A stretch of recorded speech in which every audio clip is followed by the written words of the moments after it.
Chief minister کے چندرشیکھر راؤ نے جمعے کو نئے سیکریٹریٹ کی عمارت، مجسمہ ڈاکٹر بی آر امبیڈکر اور یادگار شہیدان تلنگانہ کے کاموں کے آخری مرحلوں کا معائنہ کیا، جن کا توقع ہے کہ عنقریب افتتاح ہوگا۔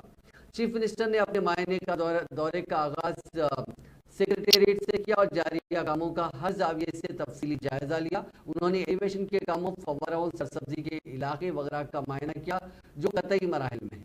سیکریٹریٹ کے بابود داخلہ کے جو دروازے نصب کیے گئے ان کا کام بہار میں کروایا گیا۔ ان دروازوں کا بھی چیف منسٹر نے تفصیلی جائزہ لیا۔ ذرائع نے بتایا کہ چیف منسٹر نے بعد ازاں چھٹی منزل پہنچ کر اپنے چیمبرز اور فرنیچر کا معائنہ کیا۔ چیف منسٹر نے حالیہ عرصے میں بھی سیکریٹریٹ پہنچ کر جاریہ تعمیری کاموں کا معائنہ کیا تھا۔ اس وقت انہوں نے ڈیکوریشن کے کاموں کے علاوہ دوسرے کاموں کے تعلق سے جو درکار ہدایت دی تھی ان کی حسب توقع تکمیل پر انہوں نے اطمینان کا اظہار کیا۔ ماربل کی فلورنگ بھی کی گئی ہے۔ رنگ و روغن کے کاموں پر بھی چندرشیکھر راؤ نے مسرت ظاہر کی اور وینٹیلیشن کے لیے درکار سہولتوں پر بھی انہوں نے عہدیداروں کو مبارکباد دی، جس سے سیکریٹریٹ کے پورے کمپلیکس میں تازہ ہوا کی منتقلی یقینی ہو سکتی ہے۔